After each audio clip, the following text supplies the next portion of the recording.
Part 1, Introduction to Magnetic Tests.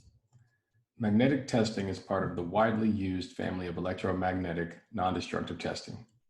The theory and practice of electromagnetic techniques are discussed elsewhere in the NDT handbook. When used with other methods, magnetic tests can provide a quick and relatively inexpensive assessment of the integrity of ferromagnetic materials. Magnetic particle testing is in fact a variation of flux leakage testing that uses particles to produce indications. Because of the prevalence of tests specifically using particles, magnetic particle testing is usually treated as a separate method by industry and in the literature. The term flux leakage testing, also called diverted flux testing, is then meant to exclude tests with particles. The magnetic circuit and the means for producing the magnetizing force that causes magnetic flux leakage are described below. Theories developed for surface and subsurface discontinuities are outlined, along with some results that can be expected. Industrial uses. Magnetic testing is used in many industries to find a wide variety of discontinuities. Much of the world's production of ferromagnetic steel is tested by magnetic or electromagnetic testing techniques. Steel is tested many times before it is used, and some steel products are tested during use for safety and reliability and to maximize their length of service. Production testing. Typical applications of magnetic flux leakage testing are by the steel producer, where blooms, billets, rods, bars, tubes, and ropes are tested to establish the integrity of the final product. In many instances, the end user will not accept the delivery of steel product without testing by the mill and independent agencies. Receiving testing. The end user often uses magnetic flux leakage tests before fabrication. This test ensures the manufacturer's claim that the product is within agreed specifications. Such tests are frequently performed by independent testing companies or the end user's quality assurance department. Oil-filled tubular goods are often tested at this stage. In-service testing. Good examples of in-service applications are the testing of used wire rope, installed tubing, or retrieved oil-filled tubular goods by independent facilities. Many laboratories also use magnetic techniques along with metallurgical sectioning and other techniques for the assessment of steel products and the prediction of failure modes. Steps in magnetic testing. There are 4 steps in magnetic testing. 1. Magnetize the test object so that discontinuities perturb the flux. 2. Scan the surface of the test object with a magnetic flux sensitive detector. 3. Process the raw data from these detectors in a manner that best accentuates discontinuity signals. And 4. Present the test results clearly for interpretation. The following discussion deals with the first step, producing the magnetizing force. Magnetic particle testing. Principles. Magnetic particle testing is a non-destructive method of revealing surface and subsurface discontinuities in magnetizable materials. It may be applied to raw materials such as billets, bars, and shapes. During processes such as forming, machining, heat treating, and electroplating, and in testing for service-related discontinuities. The testing method is based on the principle that magnetic flux in a magnetized object is locally distorted by the presence of discontinuity. This distortion causes some of the magnetic field to exit and re-enter the test object at the discontinuity. This phenomenon is called magnetic flux leakage, or MFL. Flux leakage is capable of attracting finely divided particles of magnetic materials that in turn form an outline or indication of the discontinuity. The intensity or the curvature of the magnetic flux leakage field is critical in causing particles to remain held at an indication. One of the objectives of magnetic particle testing is to detect discontinuities as early as possible in the processing sequence, thus avoiding the expenditure of effort on materials that will later be rejected. Practically every process from the original production of metal from its ore to the last finishing operation may introduce discontinuities. Magnetic particle testing can reveal many of these, preventing flawed components from entering service. Even though magnetic particle testing may be applied during and between processing operations, a final test is usually performed to ensure that all detrimental discontinuities have been detected. In welds with a tendency toward delayed cracking, there may be a specified time delay between the completion of welding and the final test. The test itself consists of three basic operations. 1. Establish a suitable magnetic flux in the test object. 2. Apply magnetic particles in a dry powder or a liquid suspension. And 3. Examine the test object under suitable lighting conditions, interpreting and evaluating the test indications. Capabilities and limitations. Magnetic particle testing can reveal surface discontinuities, including those too small or too tight to be seen with the unaided eye. Magnetic particle indications form on an object surface above a discontinuity and show the location and approximate size of the discontinuity. Magnetic particle tests can also reveal discontinuities that are slightly below the surface, depending on their size. There are limits on the ability to locate subsurface discontinuities. These limits are determined by the intensity of the applied field and by the discontinuity's depth, size, type, and shape. In some cases, special techniques or equipment can improve the test's ability to detect subsurface discontinuities. Magnetic particle testing is for ferromagnetic materials only. It cannot be used on non-magnetic materials, including glass, ceramics, plastics, or such common metals as aluminum, magnesium, copper, and austenitic stainless steel alloys. In addition, there are certain positional limitations. A magnetic field is directional and for best results must be perpendicular to the discontinuity. This generally requires magnetizing operations in different directions to detect discontinuities. Objects with large cross-sections may require a very high current to generate a magnetic field adequate for magnetic particle tests. A final limitation is that a demagnetization procedure is usually required following the magnetic particle process. Knowledge of limitation can be helpful to managers, supervisors, and personnel outside non-destructive testing who require general information on the magnetic particle testing process. It may also be helpful for introductory studies by individuals already using magnetic particle testing or those preparing for advanced training in the technique. Magnetic field theory. Magnetic domains. Materials that can be magnetized possess atoms that group into magnetically saturated regions called magnetic domains. These domains have a positive and negative polarity at opposite ends. In macroscopically unmagnetized material, the domains are randomly oriented, usually parallel with the crystalline axes of the material, resulting in zero net magnetization.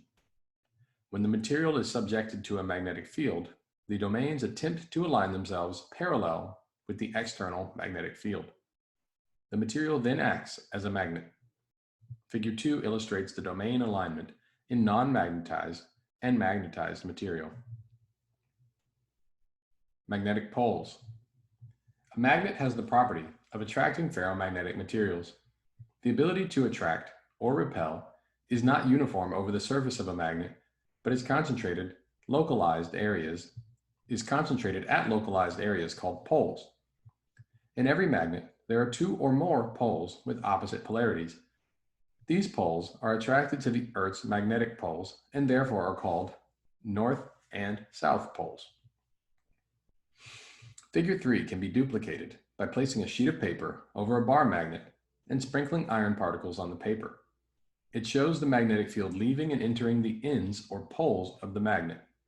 This characteristic pattern illustrates the term lines of force used to describe a magnetic flux field.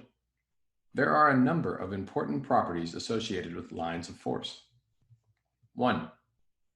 They form continuous loops that are never broken, but must complete themselves through some path. 2. They do not cross one another. 3. They are considered to have direction, leaving from the North Pole and traveling through the air to the South Pole, where they re-enter the magnet and return through the magnet to the North Pole. 4. Their density decreases with increasing distance from the pole. And 5. They seek the path of least magnetic resistance or reluctance in completing their loops. When a bar magnet is broken into two or more pieces, new magnetic poles are formed. The opposing poles attract one another as shown in figure 4.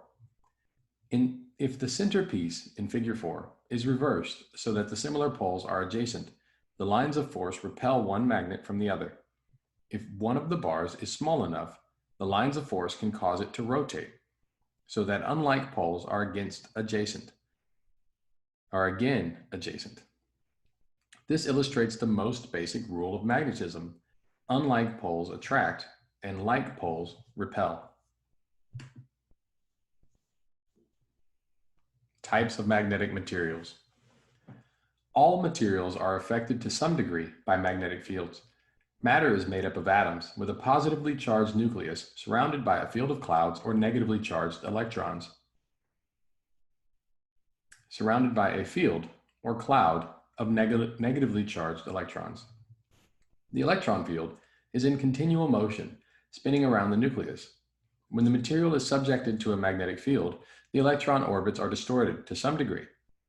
The amount of this distortion, or the corresponding change in magnetic characteristics, when subjected to an external magnetic field, provides a means of classifying materials into three main groups: diamagnetic, paramagnetic, or ferromagnetic. The term diamagnetic refers to a substance whose magnetic permeability is slightly less than that of air. When a diamagnetic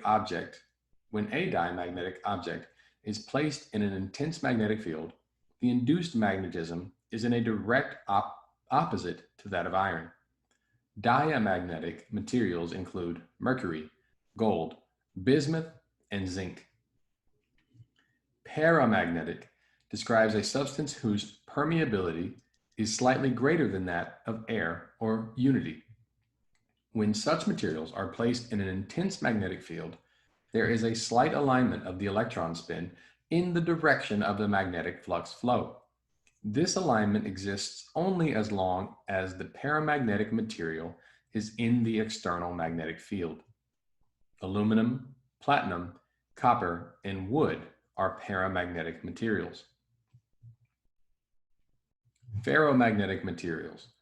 Ferromagnetic substances have a permeability that is much greater than that of air. When placed in an external magnetic field, the magnetic domains align parallel with the external field and remain aligned for some period of time after removal from the field. Ferromagnetism can only be explained via the domain theory. Paramagnetic and diamagnetic materials do not contain such domains. This continued alignment after removal from the external field is called retentivity and can be an important property in some magnetic particle testing procedures. Some examples of ferromagnetic materials are iron, cobalt, nickel, and gadolinium. Sources of magnetism. Permanent magnets. Permanent magnets are produced by heat treating specially formulated alloys in an intense magnetic field. During heat treatment, the magnetic domains become aligned and remain aligned after removal of the external field. Permanent magnets are essential to modern technology. Their applications include magnetos, direct current motors, telephones, loudspeakers, and many electrical instruments. Common examples of permanent magnet materials include alloys of aluminum, nickel, and cobalt, copper, nickel and cobalt, copper, nickel, and iron, and cobalt and molybdenum. Supermagnet materials such as neodymium, iron boron, and samarium cobalt are now common. Magnetic field of the Earth.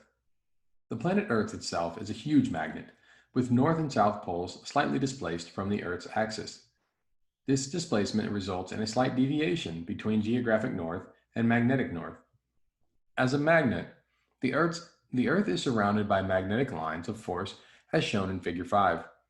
These lines of force make up what is sometimes called the Earth field, and they can cause problems in both magnetizing and demagnetizing of ferromagnetic test objects. The Earth field is weak, on the order of 0.03 mt or 0.3 g. Movement of ferromagnetic objects through the Earth field can induce slight magnetization. This is a problem in aircraft, where magnetized components can affect the compasses used in navigation. Similarly, demagnetizing can be difficult in certain objects. If certain objects If certain objects, usually long shafts, are not oriented from east and west during the demagnetization process. Well, I'll read that again. Similarly, demagnetizing can be difficult if certain objects, usually long shafts, are not oriented from east to west during the demagnetization process. Mechanically induced magnetism. Cold working of some ferromagnetic materials, either by forming operations or during service, can magnetize objects. When mechanically induced magnetization occurs as a result of forming operations, it can be removed by subjecting the magnetized objects to a routine demagnetization process. It can be difficult to remove mechanically induced magnetization resulting from cold working. Disassembly is usually impractical, and demagnetization must be accomplished using portable yokes or cable coils. The operation is complicated when other ferromagnetic components are near the magnetized object. The demagnetizing operation can magnetize adjacent objects, and a sequence of demagnetizing operations must then be performed. Part 3, magnetic flux and flux leakage. Circular magnetic fields. The most familiar type of magnet is the horseshoe shape, shown in Figure 6a. It contains both a north and south pole, with lines of magnetic flux leaving the north pole and traveling through the air to re-enter the magnet at the south pole. Ferromagnetic materials are only attracted and held at or between the poles of a horseshoe magnet. If the ends of such magnet are bent so that they are close together, Figure 6b, the poles still exist and the magnetic flux still leaves and re-enters at the poles. In such a case, however, the lines of force are closer and more dense. The number of lines of flux per unit area is called magnetic flux density and is measured in Tesla or Gauss. If the magnetic flux density is high enough, ferromagnetic particles are strongly attracted and can even bridge the physical gap between the poles that are close enough together. The area where the flux lines leave the pole, travel through air, and re-enter the magnet is called a magnetic flux leakage field. When the ends of a magnet are bent together and the poles are fused to form a ring, the magnet no longer attracts or holds ferromagnetic materials. There are no magnetic poles and no flux leakage field. The magnetic flux lines still exist, but they are completely contained within the magnet. In this condition, the magnet is said to contain a circular magnetic field or to be circularly magnetized. If a crack crosses the magnetic flux lines in a circularly magnetized object, north and south poles are immediately created on either side of this continuity. This forces a portion of the magnetic flux into the surrounding air, creating a flux leakage field that attracts magnetic particles and forms a crack indication. Longitudinal magnetization. If a horseshoe magnet is straightened, a bar magnet is formed with north and south poles, Figure 7a.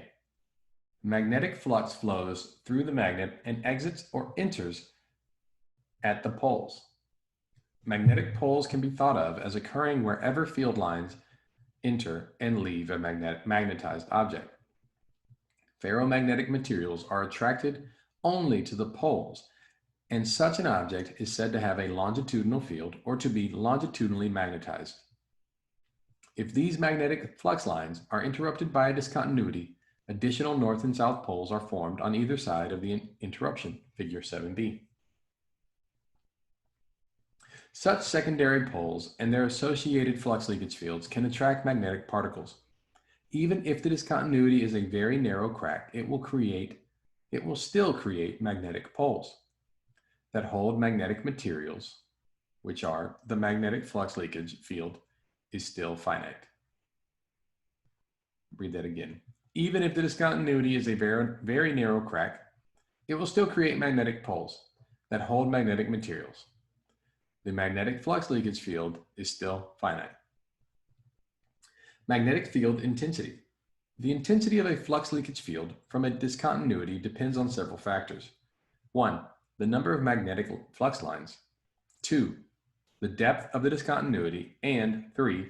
The width of the discontinuity's air gap at the surface, the distance between the magnetic poles. The intensity and curvature of the leakage field determines the number of magnetic particles that can be attracted to form a test indication.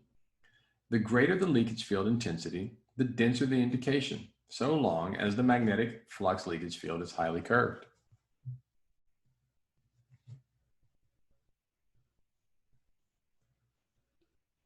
Subsurface discontinuities. A slot, such as a keyway on the backside of an object, creates new magnetic poles that distort the internal flux flow. If the slot is close enough to the surface, some magnetic flux lines may be forced to exit and re-enter the magnetized object at the surface. The resulting leakage field can form a magnetic particle test indication. Size and intensity of the indication depends on 1. The proximity of the slot to the top surface, 2. The size and orientation of the slot, and 3. The intensity and the distribution of the magnetic flux field. A similar effect occurs if the discontinuity is completely internal to an object.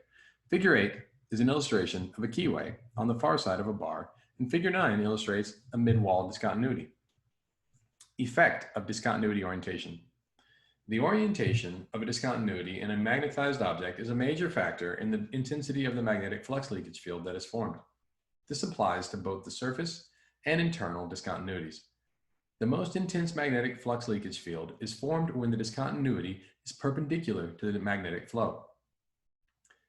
If the discontinuity is not perpendicular, the intensity of the magnetic flux leakage field is reduced and disappears entirely when the discontinuity is parallel to magnetic flux flow.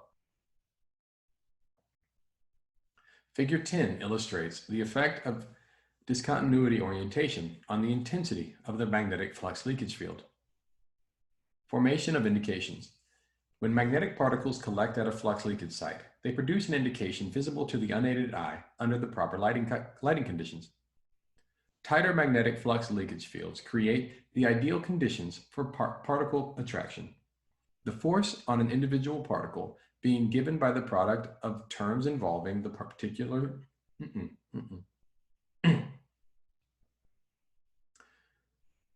Tighter magnetic flux leakage fields create the ideal conditions for particle attraction. The force on an individual particle being given by the product of terms involving the particle shape, the local value of the field intensity, and a term involving the local curvature of the magnetic flux leakage field. Particles then tend to align end to end in this field. The stronger the ability to hold the particles, the larger the indication. 4. Electrically induced magnetism. Circular magnetism. When an electric current flows through a conductor, such as a copper bar or wire, a magnetic field is formed around the conductor. The direction of magnetic lines of force is always 90 degrees from the direction of current flow. When the conductor has a uniform shape, the flux density or number of lines of force per unit area is uniform along the length of the conductor and uniformly decreases as the distance from the conductor increases.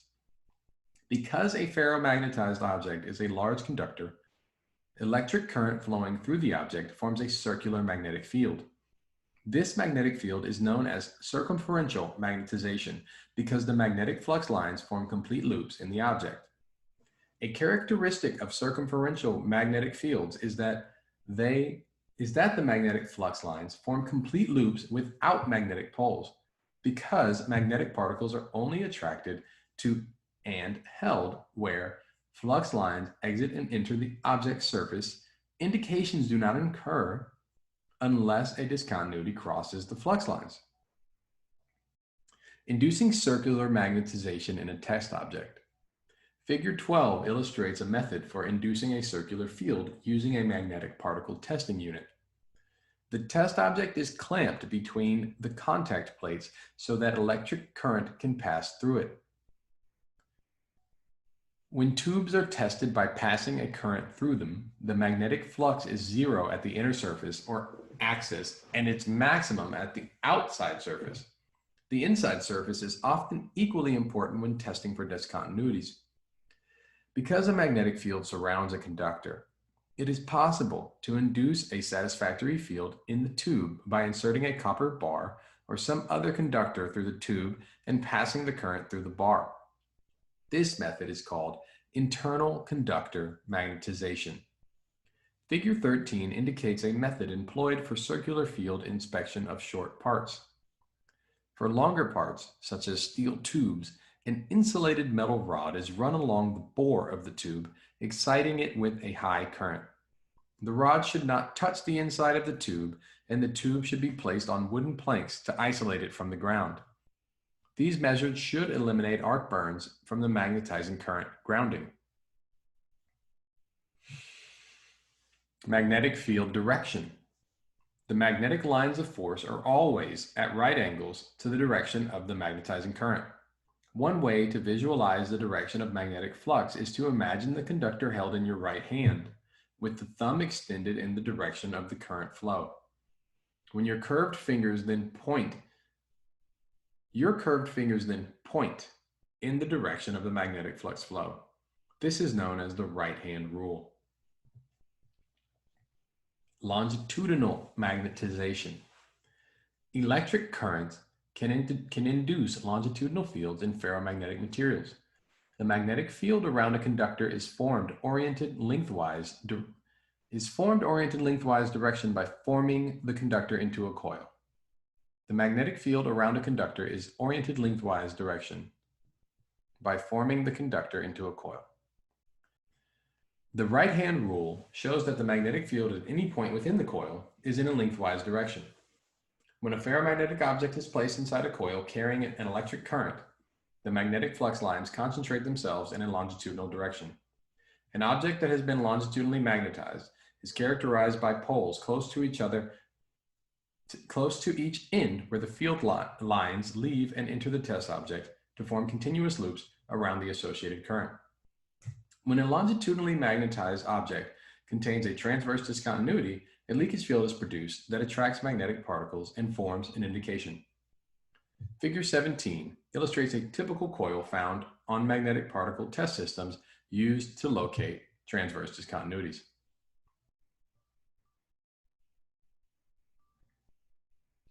Multi-directional magnetization. When testing for discontinuities in different directions, it is standard practice to perform two tests, one with circular magnetization and the one with longitudinal. Two or more fields in different directions can be imposed on an object in rapid succession. When this is done, magnetic particle indications are formed when discontinuities are favorably oriented to the direction of any field. Such indications persist as long as the rapid alternations of current continue.